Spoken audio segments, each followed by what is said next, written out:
tanya dia. Nah, dalam hal memilih pasangan, milih nama, milih hari, tanya sama ulama. Apalagi dalam memilih pemimpin, adalah pemilihan presiden. Saya tanya orang-orang yang ada di sini, mau tanya siapa? Mau tanya siapa? Tanya ulama apa tidak? Mau tanya siapa? Mau tanya siapa? Mau tanya siapa? Tanya Ustaz, Kiai, Habib. Saya tanya semuanya. Mau ganti presiden atau tidak?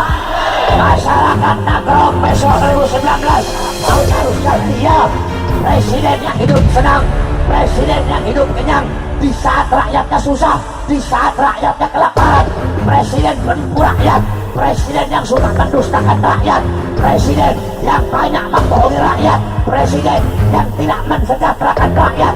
Wajib dan harus untuk diturunkan dan tidak boleh dipilih, saudara-saudara. Tanya sama ulama, Ustaz, Kiai, Habib, saudara-saudara sekalian yang dimuliakan oleh Allah. Nabi Allah Adam alaihissalam telah berwasiat kepada anak-anaknya. Apa wasiat Nabi Allah Adam alaihissalam? Beliau berkata, "Idza aradtum fi'la syai'in faqaddimu thalathata asya." Wahai anak-anakku, apabila engkau ingin melakukan suatu perkara, suatu pekerjaan, maka dahulukanlah 3 perkara. Saya tidak bahas yang 2, saya bahas yang pertama. Apa itu? Istasyirul akhyar. Kalau kamu ingin melakukan suatu perkara, suatu pekerjaan, maka hendaklah kamu bermusyawarah dengan orang-orang soleh, bermusyawarah dengan orang-orang baik, bermusyawarah dengan para ulama. Ini lawis tasyartul malaikah fi akli minasyajarah la asyaru alaiya bitarfin. Apa kata Nabi Adam? Andaikan dulu aku musyawarah dengan malaikat, andaikan dulu aku minta nasihat, minta petunjuk malaikat di dalam memakan buah khuldi, maka malaikat akan memberikan saran dan petunjuk kepadaku untuk meninggalkan perbuatan memakan buah khuldi ini. Sayang, aku tidak minta nasihat ulama. Sayang, aku tidak minta petunjuk dari malaikat, tidak minta nasihat dari malaikat.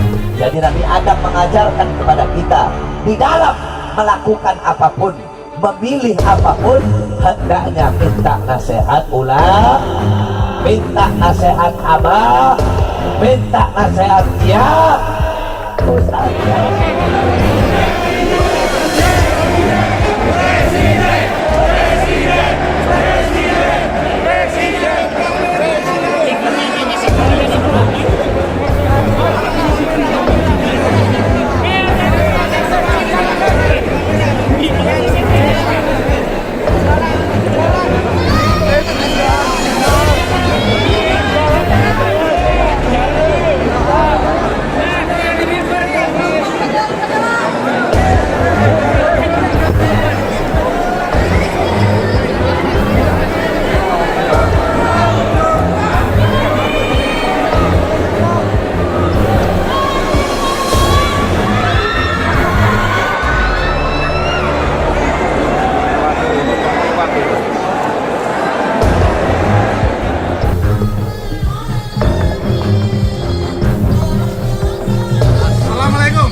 warahmatullahi wabarakatuh.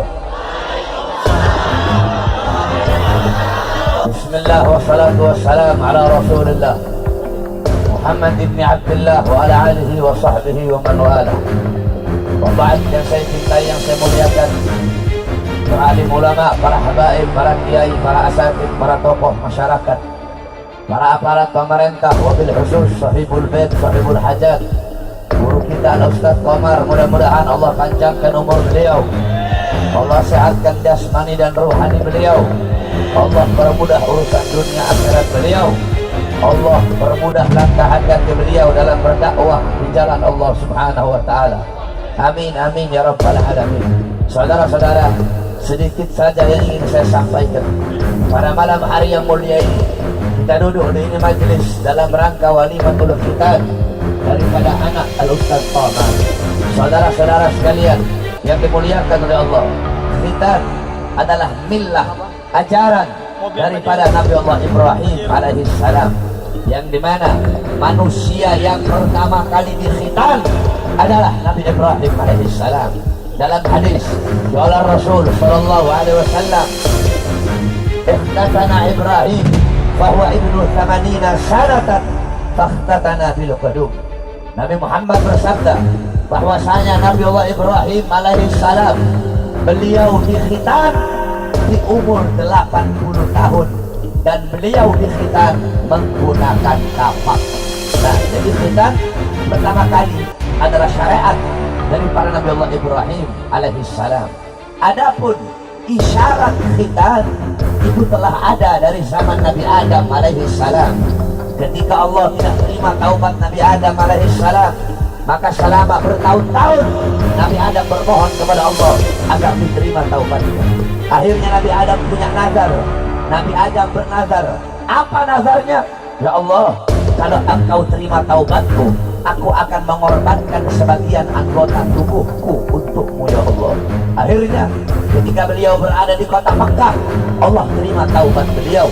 Dan akhirnya Allah berkata, wahai Jibril, sampaikan kepada Adam untuk menunaikan nazarnya, untuk melaksanakan nazarnya. Apa itu? Yaitu perintahkan dia untuk memotong kulfahnya. Apa itu kulfah? Kulfah adalah ujung daripada kemaluan. Jadi kalau laki-laki, kalau dikhitan itu kulfahnya yang dipotong. Kalau perempuan itu yang dipotong baber. Baber itu juga ujung kemaluan. Tetapi bagi perempuan makruh. Itu kalau dikhitan dipotongnya terlalu banyak, itu hukumnya makruh. Kenapa? Karena bisa mengurangi syahwat daripada ibu perempuan. Jadi namanya khitan, ajaran Nabi Ibrahim alaihi salam terus menerus sampai kepada kita Nabi Muhammad sallallahu alaihi wasallam, yang dimana wulida sallallahu alaihi wasallam makhulan makhtunan maktu as-surat. Nabi Muhammad beliau lahir dalam keadaan bercelak, beliau lahir dalam keadaan makhulan bercelak, makhtunan dalam keadaan sudah dikhitan. Jadi Nabi lahir, beliau sudah dalam keadaan khitan. Maktu asurah, beliau lahir dalam keadaan terputus tali pusarnya. Oleh karenanya, dengan adanya acara khitan pada malam hari ini, saudara-saudara, didik kau punya anak-anak dengan pendidikan Nabi Allah Ibrahim alaihi salam. Millata Ibrahim hanifan muslima wa ma kana minal musyrikin. Ajaran Nabi Ibrahim adalah ajaran yang lurus, ajaran yang selamat, yaitu ajaran Islam, dan bukanlah ajaran Nabi Ibrahim ajaran yang menduakan Allah. Wa wasabiha Ibrahim bani wa Yaqub ya baniya inna Allah astafa lakumuddin wa la tamutunna illa wa antum muslimun. Telah berwasiat Nabi Ibrahim kepada anak-anaknya, begitu juga Nabi Allah Yaqub berwasiat kepada anak-anaknya. Apa wasiatnya? Wahai anak-anakku, Allah Subhanahu wa taala telah memilih bagi kalian, innallaha astafa lakumuddin, Allah telah memilih bagi kalian ini agama, yaitu agama Islam, agama yang selamat, agama yang lurus. Ad-dinu alladzi la yaqbalullah yaumal qiyamah dinan ghairuh. Agama yang dimana tidak akan Allah terima kelak di akhirat selain daripada agama Islam. La dina illallah, tidak ada agama selain Allah, selain daripada agama Islam. Oleh karenanya didik kau punya anak-anak dengan pendidikan Islam, dengan pendidikan agama, dengan pendidikan Nabi Muhammad. Kenalkan kepada anak-anak kamu siapa itu Nabi Ibrahim. Nabi Ibrahim adalah Khalilullah. Nabi Ibrahim adalah kekasih Allah. Bagaimana ketaatan, kepatuhan, ketundukan beliau kepada Allah Subhanahu wa taala. Saudara-saudara, Nabi Allah Ibrahim ketika mendapatkan perintah dari Allah untuk menyembelih anaknya, beliau tidak berpikir panjang, beliau tidak mengeluh, beliau tidak berkata, "Ya Allah, aku baru punya anak, kenapa kau suruh aku sembelih, aku punya anak?" Tidak. Nabi Ibrahim bertahun-tahun ngarep punya anak, bertahun-tahun pengen punya anak. Ketika punya anak, lagi disayang-sayangnya, lagi dimanja-manjanya, lagi dicinta-cintanya, akhirnya Allah perintahkan beliau untuk menyembelih anak beliau. Beliau datang kepada anaknya dan berkata, "Wahai anakku, sesungguhnya ra'aitu fil manam, aku telah melihat dalam tidurku bahwasanya Allah memerintahkan aku untuk mengorbankanmu, untuk menyembelihmu, karena ini adalah syariat Allah Subhanahu wa taala." Apa? Seorang anak yang taat, seorang anak yang patuh kepada Allah. Apa jawab beliau? "Wahai ayah, jikalau itu perintah Allah, laksanakan. Jikalau itu adalah kewajibanmu, perintah Allah, perintah Tuhan, maka laksanakan. Aku ridha, aku ikhlas. Mudah-mudahan Allah jadikan aku hamba-hamba yang sabar." Akhirnya Nabi Allah Ismail alaihissalam dibawa ke tempat penyembelihan. Kemudian Nabi Ismail berkata, "Wahai ayah, sebelum kau sembelih aku punya permohonan." Apa itu? Yang pertama, tajamkan pisaumu agar aku tidak merasakan sakit. Yang kedua, palingkan wajahmu dariku agar engkau tidak merasa iba dan kasihan kepadaku. Yang ketiga, lepas bajuku, jangan sampai nanti bajuku terkena darah sehingga nanti ibu melihat bajuku yang ada darahku, ibu akan sedih.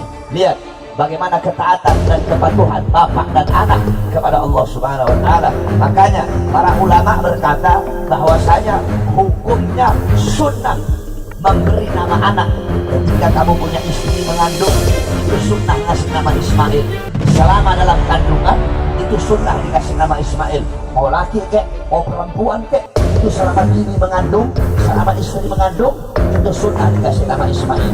Jadi kalau istri lagi hamil, panggil Ismail, Ismail, Ismail. Nanti kalau dia udah lahir, baru kamu kasih nama aslinya.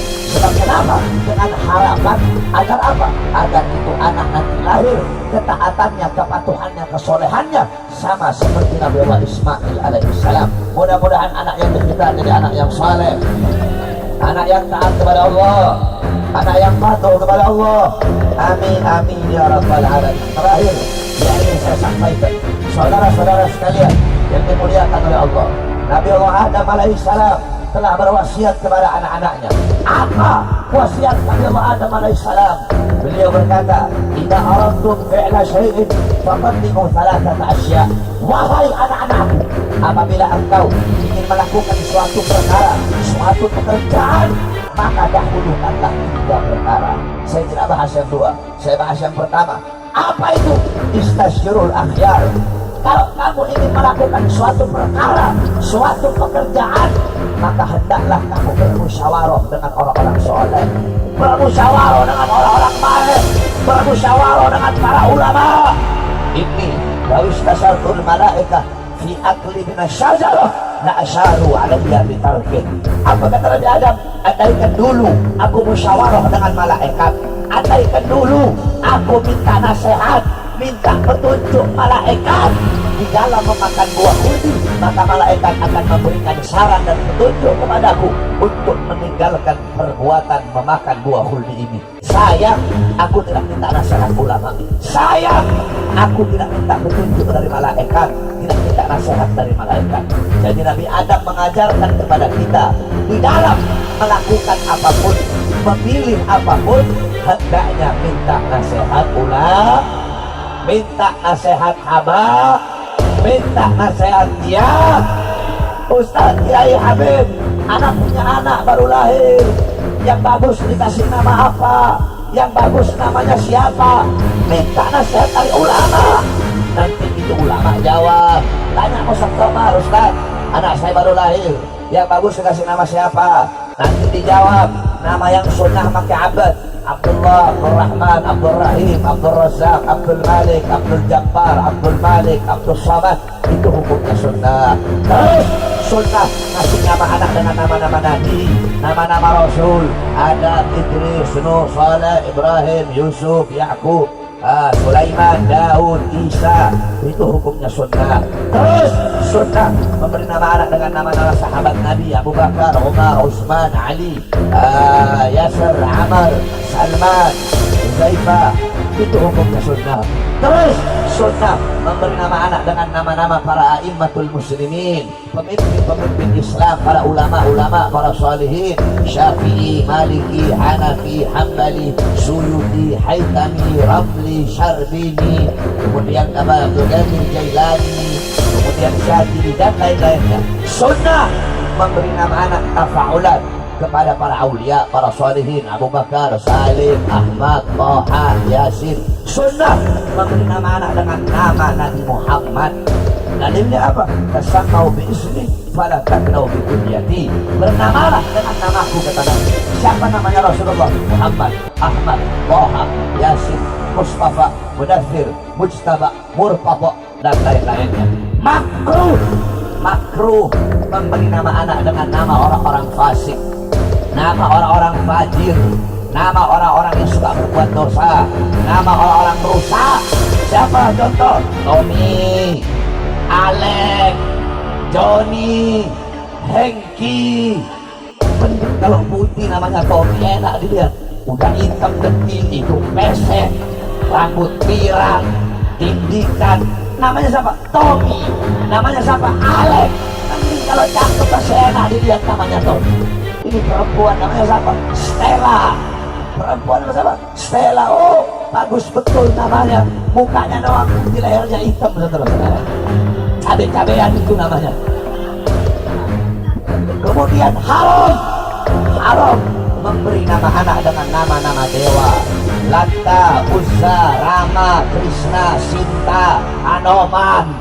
Itu hukumnya Saya tidak jawab yang keras. Saya tanya, jawab yang keras. Banyak tidak putra-putra Islam di Indonesia namanya Rama? Banyak apa tidak? Banyak tidak putra-putra Islam namanya Krishna? Banyak tidak putra-putra Islam namanya Wisnu? Banyak tidak putra-putra Islam namanya apa? Putri-putri Islam namanya Sinta. Haram. Tak boleh ngasih nama anak dengan nama-nama dewa. Rama, Krishna, Hindu, Sinta. Hukumnya boleh apa tidak? Haram. Hukumnya apa? Hukumnya apa?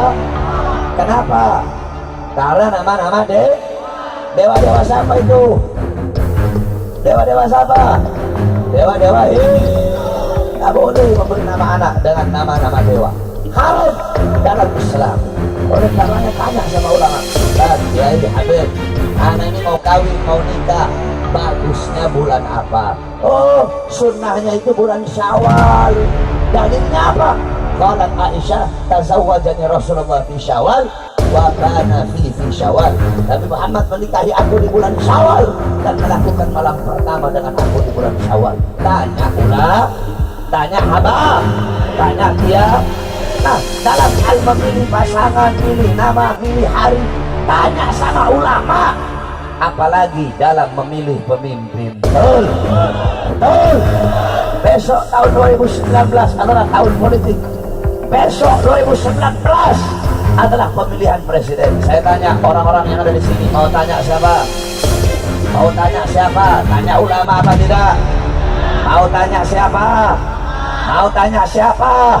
Mau tanya siapa? Tanya Ustadz, Kiai, Habib. Saya tanya semuanya, besok 2019 mau ganti presiden atau tidak? Mau ganti presiden atau tidak? Masyarakat Nagrog besok 2019 mau ganti presiden atau tidak? Loh Beb, kenapa Beb harus ganti ya? Presiden yang hidup senang, presiden yang hidup kenyang, di saat rakyatnya susah, di saat rakyatnya kelaparan, presiden penipu rakyat, presiden yang suka mendustakan rakyat, presiden yang banyak membohongi rakyat, presiden yang tidak mensejahterakan rakyat, wajib dan harus untuk diturunkan dan tidak boleh dipilih, saudara-saudara. Tanya sama ulama, Ustadz, Kiai, Habib, besok 2019 mau pilih Jokowi apa tidak? Mau pilih Jokowi apa tidak? Mau pilih Jokowi apa tidak? Wakilnya Kiai tidak? Kiai? Kiai? Jawab yang keras, wakilnya Kiai. Wakilnya Kiai. Wakilnya Jokowi Habib. Walat kabundar. Wakilnya Habib. Pilih apa enggak? Pilih apa tidak? Wakilnya Habib. Wakilnya wali. Wakilnya Abuya. Wakilnya Jokowi malaikat. Andaikan malaikat. Kenapa? Karena siapapun dia, apapun agamanya, jikalau mereka diusung oleh partai penista agama, wajib diterjalankan oleh kita para pemuda Islam. Saya tanya masyarakat Tadrok, siap tenggelamkan partai penista agama? Siap tenggelamkan partai penista agama? Ini orang-orang mau deklarasi 2019 ganti presiden dibubarkan oleh preman bayaran, betul? Ya, preman beraninya sama perempuan, saudara-saudara. Preman beraninya sama emak-emak panci. Bukan preman itu kalau beraninya ngusir perempuan. Orang yang tidak bisa menghormati perempuan, orang yang tidak bisa memuliakan perempuan adalah orang yang tidak akan pernah bisa menghormati dan memuliakan ibunya, saudara-saudara. Betul? Perempuan diusir, mobilnya tidak paling batu. Saya tanya, kurang ajar tidak? Itu preman-preman kayak begitu ketemu saya kulitin tatonya itu, saudara. Itu kalau ketemu kita orang preman kayak begini tuh, paling kalau kita kejar tatonya yang lari duluan. Orang yang belum lari tatonya yang lari duluan, saudara. Udah begitu polisi pakai ikut-ikutan lagi. Polisi harusnya adil, betul? Polisi harusnya adil, betul? Nggak ada kanan, nggak ada kiri, betul? Polisi harusnya melindungi, betul? Harusnya menjaga, betul? Harusnya melayani, betul? Bukan polisi ada, polisi itu harusnya di tengah. Polisi harusnya adil, nggak ada kanan, nggak ada kiri. Giliran mereka, orang-orang yang mendeklarasikan 2019 tetap Jokowi, malah dibiarkan, malah dilindungi. Orang-orang yang 2019 mau ganti presiden, malah dibubarkan, malah anarkis. Ada ormas bayaran, ada preman bayaran. Saya tanya, kurang ajar tidak? Adil apa tidak? Padahal 2019 ganti presiden dilindungi oleh undang-undang, dilindungi oleh konstitusi, malah mereka katakan makar, saudara-saudara. Maka kami umat Islam, kami pemuda-pemudi Islam, kami sampaikan kepada pihak kepolisian, ormas-ormas bayaran, preman-preman bayaran yang kemarin telah membubarkan acara-acara tersebut, bahkan sampai menghadang seorang perempuan. Hei, kalian para polisi, harusnya kalian jadi wasit. Harusnya kalian tidak turun ke lapangan jadi wasit, jadi penengah, bukan pro kanan atau kiri. Tetapi jikalau kalian para polisi, para preman bayaran, para ormas bayaran, jikalau kalian telah turun ke lapangan, maka demi Allah, kami umat Islam akan turun ke lapangan, mengangkat senjata melawan kalian sampai titik darah penghabisan. Umat Islam gak cari musuh, betul? Saya tanya, umat Islam cari musuh tidak? Cari lawan apa tidak? Cari musuh apa tidak? Suka berantem apa tidak? Islam damai, betul? Islam rahmat, betul? Tapi jangan coba-coba. Kami tidak pernah cari musuh, kami tidak pernah cari lawan. Tapi demi Allah, kalau musuh datang menghadang, kalau lawan datang menghadang, kami akan maju, takkan berhenti berjuang, takkan berhenti sampai mati, takkan mundur walaupun harus hancur. Saya tanya semuanya, siap taat komando ulama, siap taat komando habaib, siap taat komando Habib Rizik, siap hancur demi Islam, siap mendapatkan pemimpin yang amanah, siap mendapatkan pemimpin yang adil, siap berjuang untuk Indonesia, siap berjuang untuk Garuda, siap berjuang untuk Merah Putih. Angkat tangannya, Allahu Akbar, Allahu Akbar. Allahu Akbar. Mudah-mudahan Allah berikan Indonesia pemimpin yang adil, pemimpin yang baik, mengerti agama, mensejahterakan rakyat, memakmurkan rakyat. Amin ya rabbal alamin. Rabbil fadl wa bi hormatihi wa amin bi barakatihi wa ma'afatihi.